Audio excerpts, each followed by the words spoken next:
욥이라는 사람은 고난 그리고 복 이 두 단어로 그의 인생을 설명할 수 있습니다. 동양에서 최고의 부자로 소문이 난 사람이고요. 그의 행실은 존경받을만 하고 하나님을 향한 신앙심도 대단하여서 늘 하나님 앞에 예배하고 그 말씀에 순종하고 그 아이들에게도 교육을 잘 시켜서 누구 하나 정말로 저 욥과 같이 되고 싶다 그런 마음을 품을 정도로 대단한 사람이었습니다. 그런데 그가 어느 날 갑자기 그 모든 것을 다 잃게 되었습니다. 그 잃게 된 동기가 무엇이냐면 천상에서 회의가 열렸을 때에 하나님께서 욥을 칭찬하고 계셨습니다. 그때에 세상을 두루 살폈던 사탄이 등장을 하죠. 사탄이 뭐라고 하냐면 하나님, 욥이라는 사람에게 그렇게 많이 물질을 주시고 돈을 주시니 당연히 나라도 하나님을 잘 섬기고 잘 살겠습니다. 그때 하나님이 그러면 욥에게 있는 것을 다 빼앗아 보아라. 욥에게 있는 것을 다 빼앗았는데 욥이 입으로 하나님을 욕되게 하지 않고 주신 자도 하나님이시고 취하신 자도 하나님이십니다. 그렇게 하나님을 향한 신앙의 고백을 하는 것을 보게 됩니다. 거기서 끝나지 않고 사단은 하나님, 그것까지 다 좋은데 저가 건강하니까 그런 소리를 하는 거 아니겠습니까? 그래, 목숨만은 빼앗지 말고 그러면 네가 한번 해봐라. 그렇게 두 번째 시험이 왔을 때는 옆에 있던 아내도 떠나고 다 떠나게 되었습니다. 사람의 가장 큰 고통이 무엇일까? 그것은 바로 내 옆 사람이 나를 떠나는 것이 가장 큰 고난이라는 이야기죠. 그래서 다 떠나가고 홀로 앉아서 밤마다 몸이 간지러우니까 기와장으로 몸을 그런 상황에서도 욥은 정말로 하나님 앞에 어떠한 범죄도 저지르지 않습니다. 그런데 욥이 언제부터 실수를 하게 되냐면 욥을 위로하려고 친구 3명이 찾아옵니다. 친구 3명이 찾아와서 처음에는 욥을 위로하지만 점점점 논쟁이 벌어집니다. 야, 욥아, 한번 생각해봐라.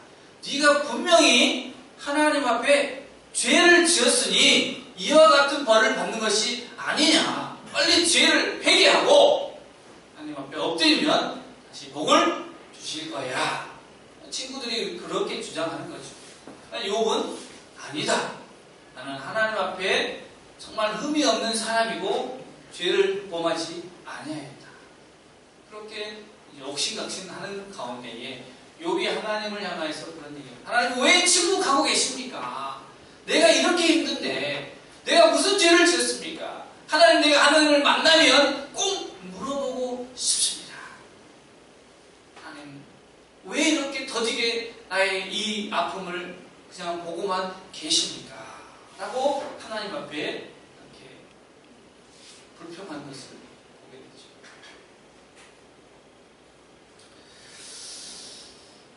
하나님은 그것을 바라보면서 물끄러미 바라보면서 기다리고 기다리셨어요.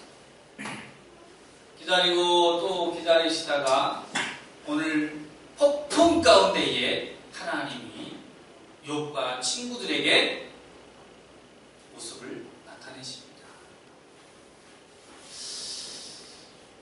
왜 하나님은 폭풍 가운데에서 이들에게 나타나셨습니다?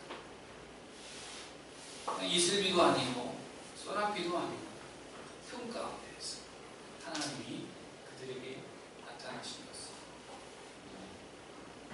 하나님의 위대하심을 드러내는 반면에 우리의 연약함을 또한 드러내고자 합니다. 하나님이 그냥 하나님이 아니신다는 것이죠. 하나님께서는 폭풍 가운데 탁 등장하시면서 그 욥을 칭찬하셨던 하나님의 모습이 아니라 당연히 욥이 당한 고난을 하나님이 아시지 않습니까? 그러면 와서 뭘 해줘야 돼요? 보듬어주고 따뜻한 말을 해주고 위로해줘야 되는데 하나님은 욥에게 말씀하십니다. 너의 허리띠를 단단히 묶고 내가 질문하는 것에 대답을 해보라. 사실상 우리도 하나님 앞에 서면 우리가 과연 무슨 말을 할 수 있을까요? 하나님이 지금 우리 앞에 서 계시지 않으니까 우리가 하나님 왜 나를 이렇게, 하나님 내 삶은 왜 이렇습니까? 나는 왜 고통 중에 있습니까? 나는 왜 남들보다 이렇게 살아야 됩니까? 더 잘 살면 안 됩니까? 더 행복하게 살면 안 됩니까? 더 많은 능력을 주십시오 라고 우리가 하나님 앞에 그렇게 할 때도 있지 않습니까? 근데 하나님 앞에 서면 하나님이 우리에게 만약에 질문을 하게 된다면 우리는 과연 어떻게 대답할까?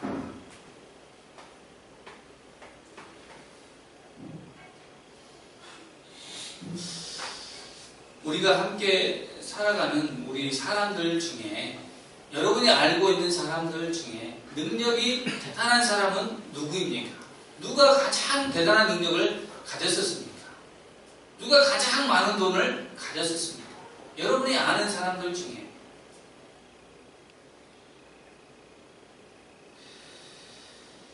또한 여러분이 알고 있는 사람들 중에 자신을 구원할 만한 사람이 있었습니까? 여러분이 알고 있는 그러한 사람들 중에 자신의 병을 스스로 고치는 사람이 있었습니까? 또한 여러분이 알고 있는 사람들 중에 자신의 인생을 처음부터 끝까지 다 알고 있는 사람이 있습니까? 그럼 우리 중에 누가 사람의 마음을 들여다볼 수 있습니까?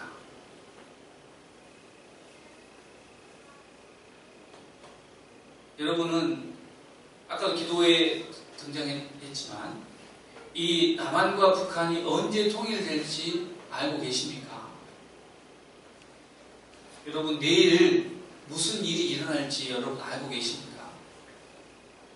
이와 같이 하나님이 계속해서 질문을 하고 계십니다. 욥에게. 처음에 욥은 하나님의 그런 질문 앞에 하나님 내가 내 입을 가릴 뿐입니다. 어떠한 대답도 할 수가 없는 거예요. 그런데 오늘 우리가 읽었던 이 본문 말씀은 첫 번째 질문의 시기가 끝나고 두 번째 질문을 하나님이 더 퍼붓는 거예요. 한 번이면 족할 텐데 왜 두 번이나 그렇게 강하게 하나님이 욥에게 질문을 하고 계실까?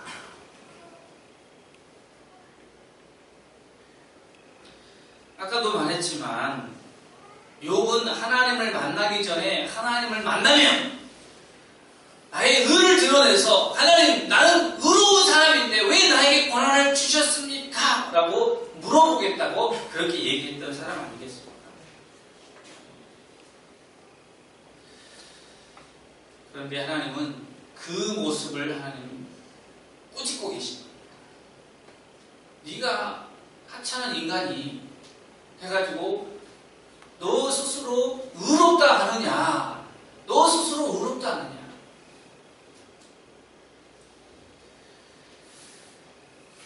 하나님 보시기에 욥이 완전한 회개에 이르지 아니하였기 때문에 계속해서 질문을 하고 있습니다. 욥의 마음속에 아직도 하나님에 대한 그 분노와 불편한 마음들이 있다는 거예요. 그것이 깨지도록 하나님이 계속해서 질문하고 있는 거예요. 하나님 눈에는 보이기 때문에 그게 안 깨지고 있기 때문에. 여러분들 왜 이 목사가 목소리 높여서 계속 얘기합니까? 여러분들 마음이 깨지고 부서지고 해서 하나님의 말씀을 받아들이도록 하기 위해서 말씀하고 또 말씀하고 귀에 못이 박히도록 말하는 겁니다. 또 오늘도 하나님께서 욥에게 말씀하시는 것처럼 같이 말씀하고 계십니다. 우리의 마음이 부서져야 돼요. 그래서 우리의 마음이 부서져서 완전한 회개에 이르러야 돼요. 하나님, 나는 죄인입니다.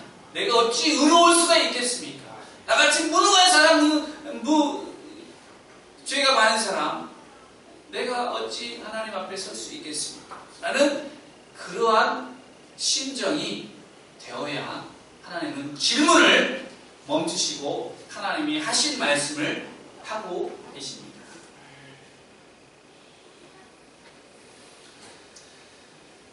하나님께서는 욥에게 먼저 언급하시는 것은 하나님의 심판에 대해서 언급하고 있습니다.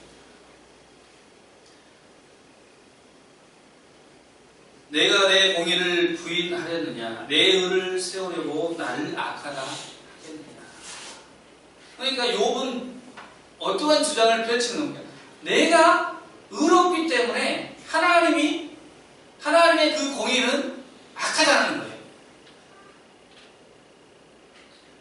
하나님, 나는 잘못이 없다라고 했을 때에 하나님의 공의는 우리 모두가 다 죄인이다 라고 했는데도 나는 잘못이 없습니다 라고 하면 하나님의 그 선포하신 말씀이 거짓이다, 그건 악하다 라고 오히려 역으로 표현이 된다는 거죠. 그래서 욥에게 네가 나의 공의, 내가 의롭다 하는 그 의로움을 네가 스스로 피하겠느냐라는 겁니다. 그것은 자신을 드러내기 위해서 하나님의 것을 깔아뭉개는 현상이죠. 그러니까 우리가 삶을 살다가 보면 어떤 사람이 있습니까? 자기의 잘남을 드러내기 위해서 남을 어떻게 합니까? 남을 무시하고 깔아뭉개는 거죠. 너 같은 게 말이야. 어떻게 그렇게 될 수 있냐 하고 남을 깔아뭉개는 거죠. 그러한 본성이 욥 안에도 있습니다. 우리 안에도 있어요. 우리들은 하나님 보시기에 다 똑같은 존재인데 우리 스스로 비교하고 판단하고 그래서 나는 너보다 더 많이 가졌어. 나는 너보다 더 많이 배웠어. 어떻게 네가 그럴 수 있어? 감히 나한테 어떻게 그럴 수 있어? 너 같은 게 말이야. 라고 이렇게 사람을 무시할 때가 있단 말이에요. 근데 욥이 오늘 누구를 무시하는 겁니까? 하나님을 무시하는 거예요. 자기의 의를 드러내기 위해서 하나님을. 여러분은 그런 적 없습니까? 하나님을 원망하고 불평한 적 없습니까? 하나님 원망하고 불평한 것은 자신이 의롭다라는 것이에요. 자신이 죄가 없다라는 것이에요. 그러나 자세히 한번 여러분의 인생을 들여다보시면 여러분이 하나님을 무시할 만한 것이 있습니까? 없습니까? 여러분은 하나님 앞에 서기도 힘들다라는 거예요.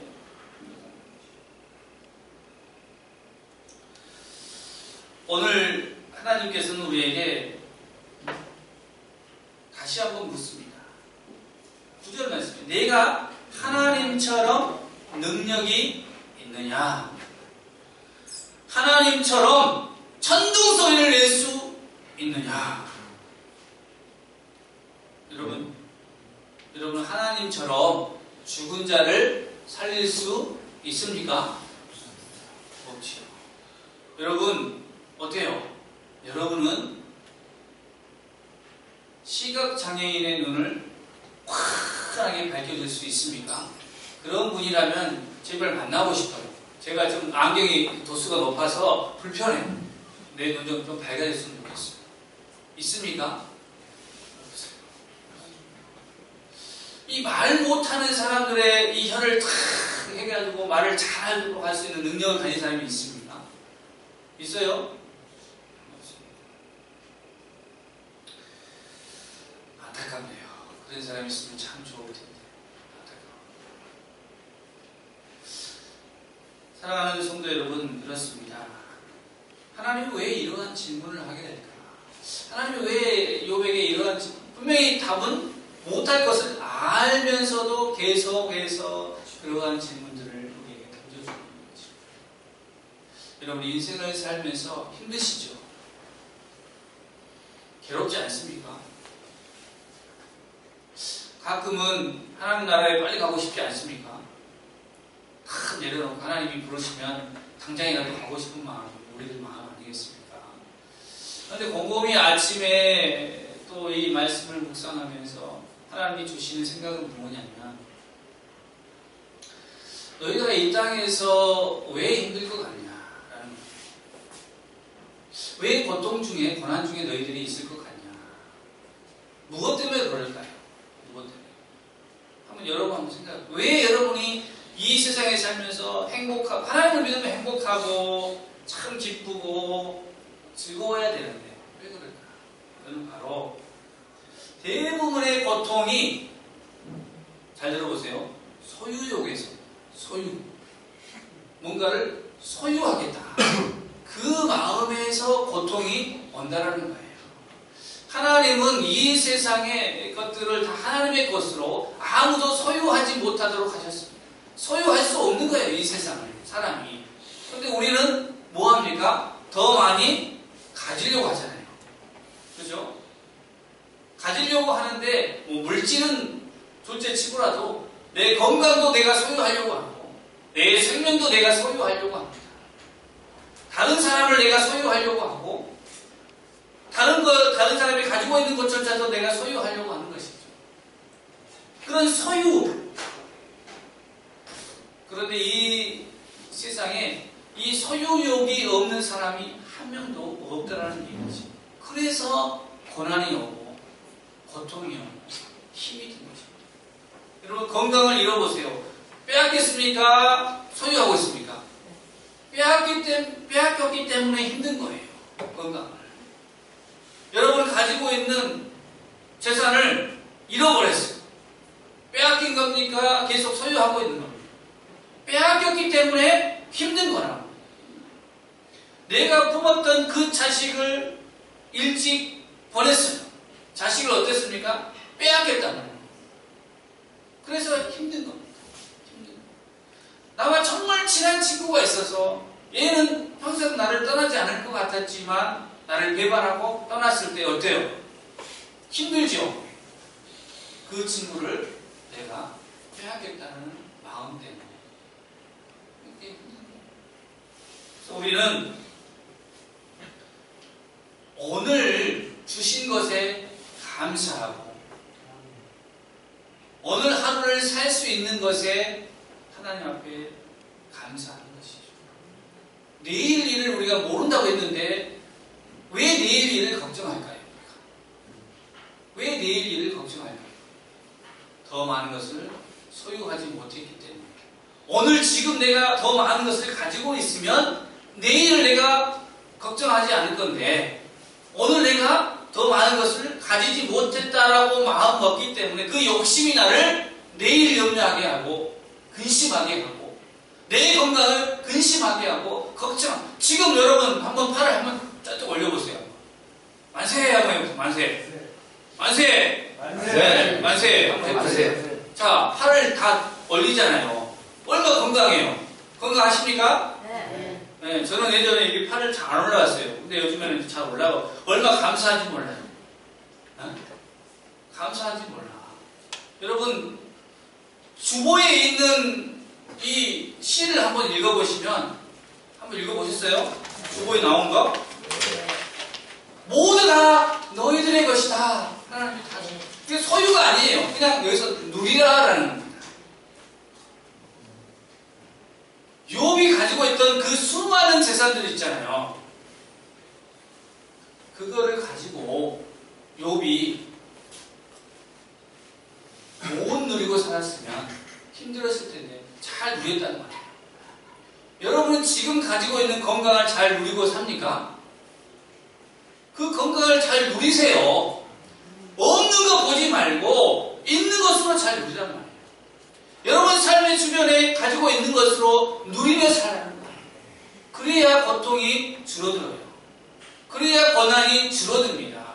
자꾸 없는 것 때문에 마음에 근심이 쌓이고 스트레스를 받아가지고 없는 병도 생겨나는 것이 우리의 인생이라면, 이제 하나님은 우리에게 주시는 말씀은 고통 가운데서 빨리 벗어나라. 그러한 소유욕을 벗어나고 너희의 의를 자랑하지 말고 하나님만 믿으라 라는 것입니다. 하나님의 심판은 의롭기 때문에 언젠가 우리가 하나님 앞에 나아갈 겁니다. 그런데 이 땅에서 우리가 곰곰이 한번 생각해 보면 사회생활을 시작하면서 지금까지 한 번이라도 걱정, 근심 없는 날이 있었습니까?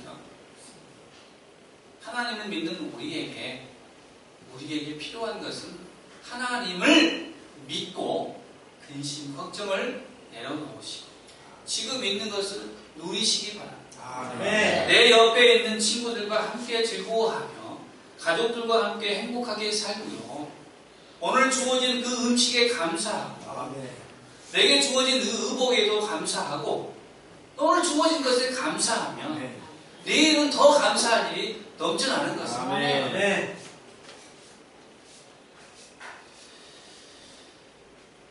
예수님께서는 이 땅에 오셔서 무엇을 하셨냐 하면 생명을 더 가지려고 하신 것이 아니라 십자가에 달려 죽으심으로 예수님이 가지고 있는 그 생명을 주시고자 합니다. 그러니까 소유하는 것보다도 베푸는 것이 복이 있는 이유가 거기에 있습니다. 예수님께서 이 인류를 다 구원하고도 남을 만한 생명이 계시기 때문에 그 생명을 다 나누어 주시는 겁니다. 여러분에게 생명을 다 나누어 주었어요. 영원한 생명이죠. 영원한 생명. 그러면 여러분 안에 있는 그 생명 또한 남을 살릴 만한 능력이 있을까요? 없을까요? 왜 있을까요? 그것은 나에게서 온 것이 아니라 예수님에게서부터 온 생명이기 때문에 그 생명에도 엄청난 힘이 있다는 거예요. 그것을 가지고 살면서도 여전히 고난 가운데 있고 고통 가운데 있고 염려 가운데 있고 두려움 가운데 있다는 것입니다. 하나님은 그것을 바라보면서 얼마나 마음이 아프시겠냐는 거예요. 내가 너희에게 다 주었는데 무엇이 더 걱정이냐? 우리의 욕심이 그렇게 우리를 힘들게 하는 것입니다. 그 다음에 이제 마지막으로 11절에 보면 너의 넘치는 노를 비우고 교만한 자를 발견하여 모두 낮추되 우리 안에 뭐가 있다는 겁니까? 이 분노가 있는 거예요. 넘치는 분노가 있다는 거예요. 하나님 눈에 보시기에 이 의롭다고 하는 욕 자체에도 분노가 있는데 우리들은 얼마나 큰 분노가 있겠어요. 우리 안에. 말도 못하는 거죠. 말. 가끔은 이 목사도 그런 생각을 해요. 미운 사람 보면 확 죽었으면 좋겠다. 가다가 차에 치여 죽었으면 좋겠다. 이런 마음의 분노가 있더라는 얘기죠. 여러분은 그런 분노가 없습니까? 근데 하나님이 뭐라고 그래요? 그 분노를 보시고 그 분노를 비워라.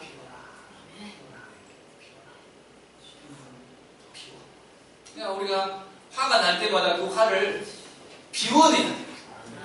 비워내야 돼요. 그리고 세상에는 경한 자들로 가득 넘쳐요. 그런데 그 경한 자들을 어떻게 우리가 낮출 수 있냐 말이에요. 제가요, 이 전도를 하다 보면은 사람이 얼마나 답답한 존재인지, 이 잠언에 보면은 그런 말씀이 있습니다. 이 미련한 자는요, 절구 있죠? 절구에 넣고 찌워도 안 벗겨진대요. 그 미련한 얼마나 단단한지. 그래서 이 전도하려고 하면 하나님 살아계심과 예수님 우리의 생명 주심과 복을 주심에 대해서 얘기해도 그 마음이 얼마나 이 어리석음이 단단한지 안 깨지더라는 얘기예요. 교만해요. 교만. 우리가 할 수 없다는 거죠. 할 수 없다. 자, 하나님은 우리에게 너희가 할 수 없으니 내가 한다라는 겁니다. 너희의 인생은 너희가 책임질 수 없으니 내가 책임져 주겠다라는 말씀이시죠. 그러니까 욥이 처음 했던 고백이 뭡니까? 주신 자도 하나님이시고 취하신 자도 하나님이시다.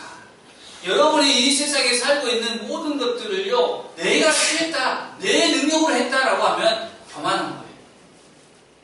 이제 여러분 하나님께서 여러분에게 주십니다. 아멘.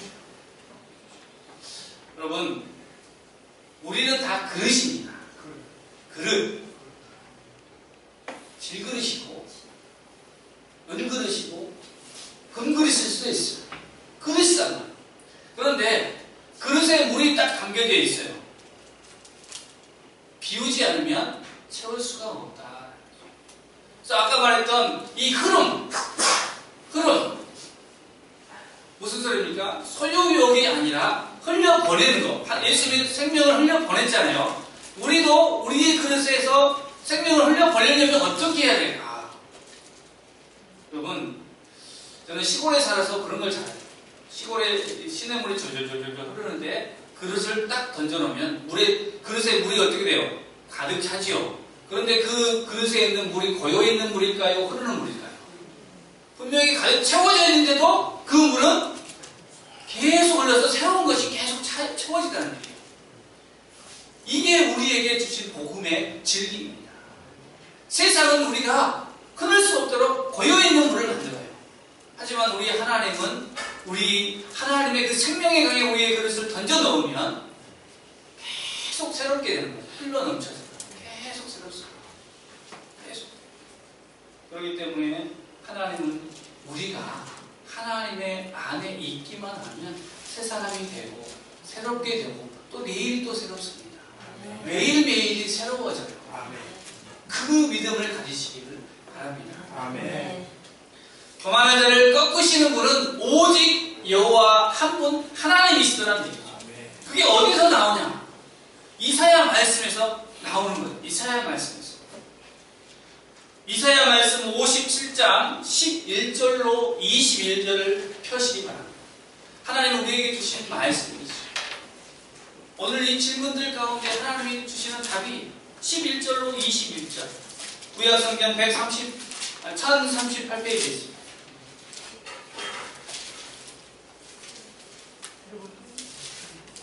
이사야 57장 11절로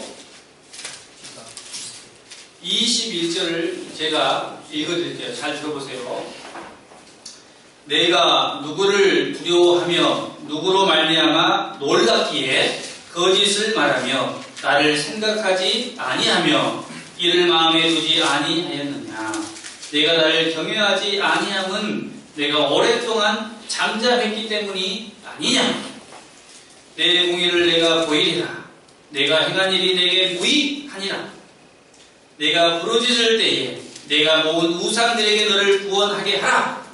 그것들은 다 바람에 날려가겠고 기운에 불려갈 것이로다. 나를 놀이하는 자는 땅을 차지하겠고 나의 거룩한 산을 기업으로 얻으리라. 그가 말하기를 도두고 길을 수축하여 내 백성의 길에서 거치는 것을 제하여 버리라 하리라.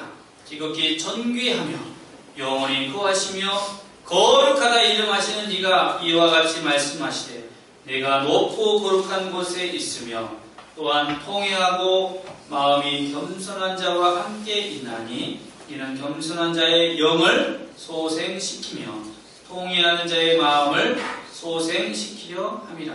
내가 영원히 다투지 아니하며 내가 끊임없이 노하지 아니할 것은 내가 지은 그의 영과 혼이 내 앞에서 피곤할까 함이라.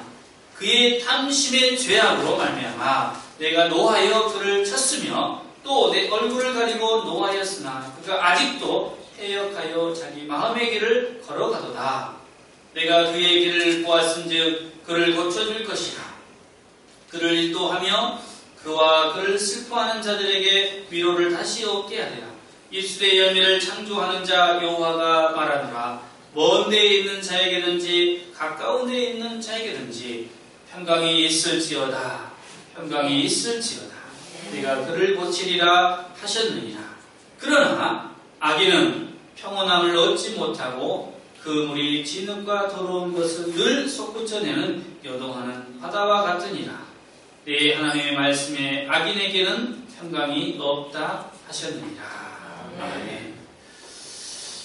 하나님께서는 오늘 이 교만한 자들을 어떻게 하실 것인가? 교만한 자들에게는 뭐가 없다고요? 평강이 없다. 이 마음이 평온함이 없습니다. 그러나 하나님을 따르고 겸손한 자에게는 항상 마음이 평안합니다. 하나님이 여러분 모두에게 오늘 하루 그리고 내일 또 편안한 마음을 주시기를 축원합니다. 아멘. 아멘.